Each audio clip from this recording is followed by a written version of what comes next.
Macaroni तो आपने बहुत बार खाई होगी, कभी आपने क्रिस्पी क्रंची मैक्रोनी खाई है जो खाने में बहुत ज़्यादा टेस्टी लगती है। हल्की फुल्की भूख में चाय के साथ ये क्रिस्पी क्रंची मैक्रोनी खाने में बहुत ज़्यादा मज़ेदार लगती है। इसका मसाला बहुत ही मज़ेदार बन के तैयार होता है।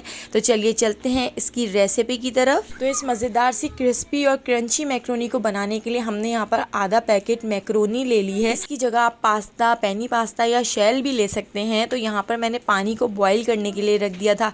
1 लीटर पानी के अंदर हम 1 टीस्पून नमक और 2 टेबल स्पून ऑयल ऐड कर देते हैं और ऑयल और नमक को अच्छी तरह से पानी के अंदर मिक्स कर लेते हैं और पानी को बॉयल होने तक पका लेते हैं। तो आप देख सकते हैं यहाँ पर पानी बॉयल हो चुका है।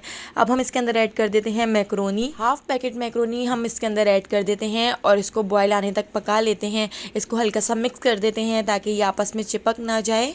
तो आप देख सकते हैं इसको बॉयल आ चुका है। तो हमने इसको फुल कुक नहीं करना है, बस हमने इसको 6 से 7 मिनट कुक करना है। हमें इसको 90% कुक कर लेना है। मैक्रोनी को फुल कुक करने का टाइम 9 मिनट है, लेकिन यहाँ पर हम इसको 6 से 7 मिनट कुक कर रहे हैं। 90% तक कुक करेंगे तो यहाँ पर आप देख सकते हैं हमारी जो मैक्रोनी है वो 90% कुक हो चुकी है। इससे ज़्यादा कुक नहीं करेंगे क्योंकि हमें इसको बाद में फ्राई भी करना है। तो अब हम इसको एक स्ट्रेनर के अंदर निकाल लेते हैं और इसके पानी को डिस्कार्ड कर देंगे। तो सारी मैक्रोनी हम एक स्ट्रेनर के अंदर डाल लेते हैं और इसके ऊपर हम डाल देंगे 1 गिलास भर के ठंडा पानी, ताकि इसका जितना भी कुकिंग प्रोसेस है वो रुक जाए। तो मैंने इसके ऊपर अच्छी तरह से ठंडा पानी डाल दिया है। तो अब हम इस मैक्रोनी को एक बड़ी सी प्लेट के अंदर निकाल लेते हैं और इसको थोड़ा सा ठंडा कर लेते हैं, यानी बहुत ज़्यादा ठंडा नहीं करना है, इतनी देर जितनी देर हम ये मसाला बना के तैयार कर रहे हैं। एक मिक्सर ग्राइंडर के अंदर हम ½ टीस्पून साबित काली मिर्च, 1 टीस्पून चीनी, 1 टीस्पून इसके अंदर हम ऐड कर देंगे चाट मसाला, 1 टीस्पून हम इसके अंदर ऐड कर देंगे आमचूर पाउडर और इसी के साथ ही 1 टीस्पून लाल पिसी हुई मिर्चें भी हम इसमें ऐड कर देते हैं।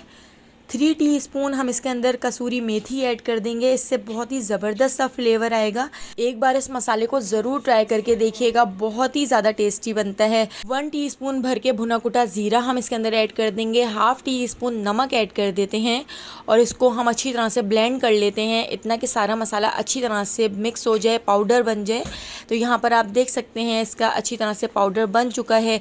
यहाँ पे हमारा मसाला बिल्कुल रेडी हो चुका है। ये मसाला इतना टेस्टी है कि एक बार आप इसको बनाएंगे तो इस मसाले के साथ हमेशा आप इस मैक्रोनी को बनाना पसंद करेंगे।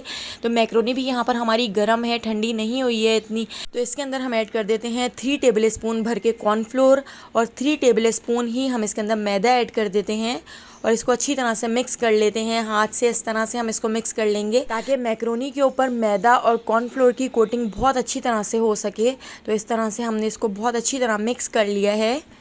तो अब हम इसको एक स्ट्रेनर के अंदर निकाल लेते हैं ताकि इसके अंदर जितना भी एक्स्ट्रा मैदा और कॉर्नफ्लोर हो वो झड़ जाए। इस तरह से हमारा जो ऑयल होगा वो भी ज़्यादा ख़राब नहीं होगा और इसमें जितना भी एक्स्ट्रा मैदा और कॉर्नफ्लोर होगा वो झड़ जाएगा। यहाँ पर हमने इसको बहुत अच्छी तरह से झाड़ लिया है। अब हमने यहाँ पर एक फ्राई पैन के अंदर ऑयल गर्म करने के लिए रख दिया था। तो मीडियम फ्लेम पर गर्म ऑयल के अंदर हम आधी आधी करके ये मैक्रोनी ऐड कर देंगे और इसको फ्राई कर लेंगे। तो अभी हम इसको 2 से 3 मिनट नहीं छेड़ेंगे, पहले एक जगह से अच्छी तरह से फ्राई होने देंगे वरना इसकी कोटिंग उतर जाएगी। तो इस तरह से हमने, आप देख सकते हैं 2 से 3 मिनट बाद इसको इस तरह से पलटकर दूसरी तरफ से भी हम अच्छी तरह से फ्राई कर लेंगे।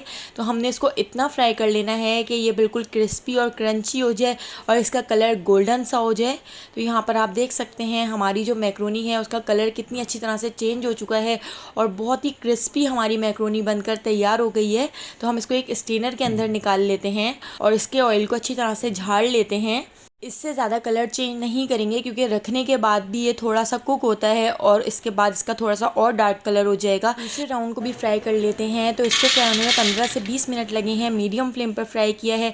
देखिए कितनी क्रिस्पी हमारी यहाँ पर मैक्रोनी बनकर तैयार हुई है और ख़ास तौर पर इसका ये जो मसाला है ये बहुत ही टेस्टी बनता है। एक बार आप इसको ज़रूर ट्राई कीजिएगा और इस तरह से क्रिस्पी क्रंची कुरकुरी मैक्रोनी बनाकर ज़रूर ट्राई कीजिएगा।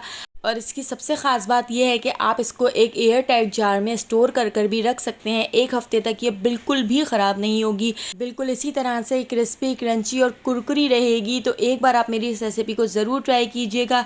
रेसिपी पसंद आई हो तो लाइक और कमेंट करना बिल्कुल भी मत भूलिएगा। और अगर अभी तक आपने मेरे चैनल को सब्सक्राइब नहीं किया तो जल्दी से मेरे चैनल को सब्सक्राइब करके बेल आइकॉन के नोटिफिकेशन को ऑन कर लीजिए ताकि मेरी हर वीडियो का नोटिफिकेशन आपको फ़ौरन मिल सके और आप मेरी सारी वीडियो वीडियोस वॉच कर सकें। तो आने वाली वीडियो तक मुझे दीजिए इजाज़त। अल्लाह हाफ़िज़।